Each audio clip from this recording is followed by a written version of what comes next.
আর কোন তাজালাশ এই পৃথিবী আমাদের সকল মানুষের হোক নিরাপদ আবাস। এই পৃথিবী আমাদের সকল মানুষের হোক নিরাপদ আবাস। We don't want to see any war in the whole world. We don't want to see any war in the whole world. চিল্লায় বলেন ঠিক কি না? মারামারি কোপাকুপি আছে না নাই? হাজার হাজার মানুষকে আমরা মেরে ফেলি, দ্বিধাবোধ করি না। এই যুদ্ধ আমরা চাই না, আমরা চাই শান্তি। চিল্লায় বলেন আমরা কি চাই? আমরা যুদ্ধ চাই। কেমন করে এরা সুযোগ পায়? আমরা একটা তাফসির মাহফিলের অনুমতি নিতে পারি না। আমরা হকের কথা বলি বিদায় আমাদের মাহফিলে 144 হয়ে যায়। গানের মাহফিলের সমস্যা নাই, গানের কনসার্টের সমস্যা নাই, নাচানাচিতে সমস্যা নাই, কিন্তু কোরআনের কথা বললে এক শ্রেণীর লোকের মধ্যে চুলকানি আছে না নাই? বিষ্ণু বলেছেন কাসরাতুল হারাজ, কাসরাতুল হারাজ, কিয়ামতের আগে হারাজ বেড়ে যাবে। কি বেড়ে যাবে? হ্যাঁ, কে কে কে? মারামারি কোপাকুপি আছে না নাই? হাজার হাজার মানুষকে আমরা মেরে ফেলি, দ্বিধাবোধ করি না। এই যুদ্ধ আমরা চাই না, আমরা চাই শান্তি। চিল্লায় বলেন আমরা কি চাই? আমরা যুদ্ধ চাই। যুদ্ধ নয় আরে যুদ্ধ নয়, নয় আর কোন তাজালাশ। সেই পৃথিবী আমাদের সকল মানুষের হোক নিরাপদ আবাস। সেই পৃথিবী আমাদের সকল মানুষের হোক নিরাপদ আবাস। We don't want to see any war in the whole world. We don't want to see any war in the whole world. যুদ্ধ নয় আর যুদ্ধ নয়, নয় আর কোন তাজালাশ। এই পৃথিবী আমাদের সকল মানুষের হোক নিরাপদ আবাস। এই পৃথিবী আমাদের সকল মানুষের হোক নিরাপদ আবাস। We don't want to see any war in the whole world. We don't want to see any war in the whole world. চিল্লায় বলেন ঠিক কি না? আমরা কোনো যুদ্ধ দেখতে চাই? আমরা কোনো যুদ্ধ দেখতে চাই না। একটার পর একটা যুদ্ধ বিগ্রহে হাজার হাজার মানুষ চলে যায়। বিষ্ণু বললেন কাসরাতুল হারাজ, কিয়ামতের আগে হারাজ বেড়ে যাবে। সাহাবীরা বললেন হারাজ কি? বিষ্ণু বললেন হাযা হুয়াল হারাজ, এটা বেড়ে যাবে। বিষ্ণু বললেন যিনি মারছে, বুলেট মারছে, তিনি নিজেও জানে না কেন মারছে, উপরের নির্দেশ। কথা কন, উপরের নির্দেশ আছে না নাই? বুলেট মেরে দিচ্ছে, কেন মেরে দিচ্ছে, ওর অপরাধটা কি, এটাও জানার প্রয়োজন বোধ করে না।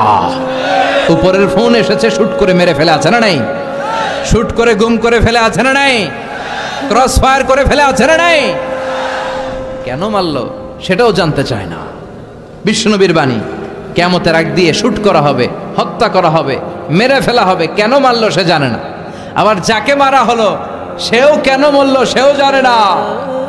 রাস্তা দিয়ে হেঁটে যাচ্ছে, ধরে নিয়ে গুম, ধরে নিয়ে খুন, ছুরি মেরে দুনিয়া থেকে বিদায়, এরকম ঘটনা দেশে আছে না নাই? কেন মারলো, কেন হত্যা করা হলো, কেন রক্তপাত করা হলো, কেন অন্যায়ভাবে তার জীবন হরণ করা হলো সে নিজেও জানে না। তার মানে বিশ্বনবী যা বলেছেন তার প্রতিটা অক্ষরে অক্ষরে মিলে যায় কি যায় না? আমাদের বাংলাদেশে এই দৃশ্য আছে না নাই? অন্যায়ভাবে হত্যাকাণ্ড আছে না নাই? কথার সাথে হুবহু মিলে যায়।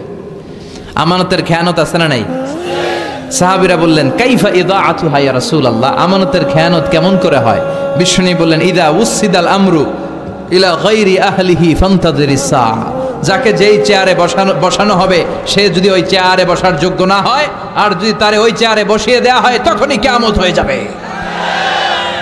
এখন এই আলামত আছে না নাই? আমি যদি আজকে কোরআন না জানতাম, কোরআন জানি না, হাদিস জানি না, কথা বলতে জানি না, আমারে প্রধান বক্তা, এটা কিয়ামতের আলামত হবে না? যিনি মসজিদের সভাপতি হওয়ার যোগ্য তারে না বসিয়ে, যার নামাজ নাই, যার ওযু নাই, যার রোজা নাই, তারা যদি বসিয়ে দেওয়া হয়, এটাই কিয়ামতের আলামত। চিল্লায় এখন ঠিক কি না?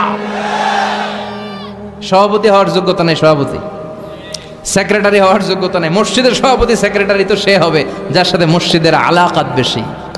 যে মসজিদে ভালোবাসে, যে সিজনাল নামাজি না 5 ওয়াক্ত নামাজ আসার চেষ্টা করে, যে মুয়াজ্জিন না থাকলে নিজে ঝাড়ু দিয়ে মসজিদ পরিষ্কার করে দেয়। কথা কন। এখন এর উল্টো হইলেই তো আমানতের খেয়ানত। যে শিক্ষক হওয়ার যোগ্যতা রাখে না, এরা যদি প্রাইমারি স্কুলের প্রিন্সিপাল বানায় দেন, দেশের অবস্থা কি হবে? যে মন্ত্রী হওয়ার যোগ্যতা রাখে না, এরা যদি মন্ত্রী বানিয়ে দেন, যে এমপি হওয়ার যোগ্যতা রাখে না, এরা যদি এমপি বানিয়ে দেন, যে নেতা হওয়ার যোগ্যতা রাখে না, এরা যদি নেতা বানিয়ে দেন, যে ইমাম হওয়ার যোগ্যতা রাখে না, ওরা যদি ইমাম বানিয়ে দেন, এটা কিয়ামতের আলামত। কথা কন। আবার তিরমিজির বর্ণনা বিশ্বনবী বলেন, ওয়াকানা জাইমুল কওমি আরযালাহুম, কিয়ামতের আগে সমাজের সবচেয়ে বড় চোর, বাটপার, বদমাশগুলো নেতা হয়ে যাবে। তাদের নেতৃত্ব মেনে নিতে হবে বাধ্য হয়ে। ভয়ে লোকজন তাদেরকে সালাম দিবে, অন্তরে তাদের জন্য কোনো ভালোবাসা খুঁজে পাওয়া যাবে না। প্রতিটা কথা বিশ্বনবী কেমন যেন বাংলাদেশ দেখে দেখে বলছেন। চিল্লা এখন ঠিক কিনা? আমানাত ওয়াল্লাযীনা হুম লিআমানাতিহিম ওয়া আহদিহিম রাউন।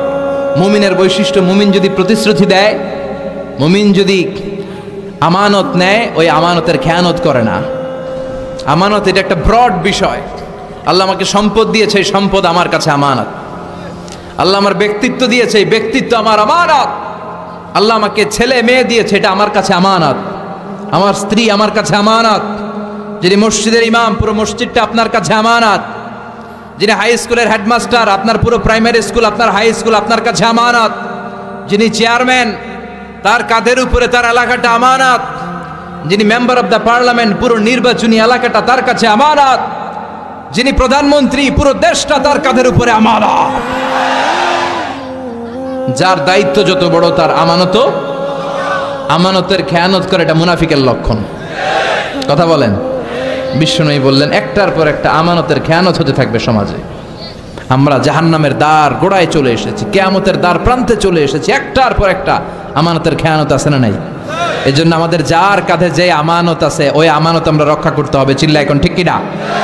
আমানতের খেয়ানত মুমিন কখনো হতে দিতে পারে। তার মানে আমানতের এই খেয়ানত সমাজে আছে না নাই? সব জায়গায় আমানতের খেয়ানত। আল্লাহ আমরা যেন আমিন হতে পারি। বিশ্বনবী ছিলেন as-সাদিক আল-আমিন, সত্যবাদী, আমানতদার। বিশ্বনবীর এই দুইটা যদি কারো হৃদয়ে থাকে, তার নেতৃত্ব ছিনিয়ে নেওয়ার মতো দুঃসাহস কারো হতে পারে না। সত্যবাদী যদি হন, আর ট্রাস্ট অর্ডিনেন্স যদি থাকে, আমানতদারিতা, লিডারশিপ আপনার হাতে ধরা দিবে। চিল্লা এখন ঠিক কিনা? তার মানে আমানতের খেয়ানত এটাও সমাজে দেখা যাচ্ছে। এরপরে বিশ্বনবী বলেন, আত-তাজাউল ফিল বুনিয়ান, কিয়ামতের আগ দিয়ে লোকজন বড় বড় টাওয়ার বানানোর প্রতিযোগিতা শুরু করে দিবে। বড় বড় বিল্ডিং আছে না নাই? খালির প্রতিযোগিতা, কাঠটার থেকে বড় বানাতে পারে। ওর 2 তলা তো আমার লাগবে 5 তলা, ওর 5 তলা আমার চাই 10 তলা, কিন্তু ও তাহাজ্জুদ পড়ে, আমারও পড়া লাগবে এই চিন্তা নাই। ও যাকাত দেয়, আমারও যাকাত দিতে হবে এই চিন্তা নাই। People will start to compete in constructing high-rises building in the cities. লোকজন সমাজে বড় বড় টাওয়ার। সৌদি আরবে দেখেন বিশাল টাওয়ার, জমজম টাওয়ার।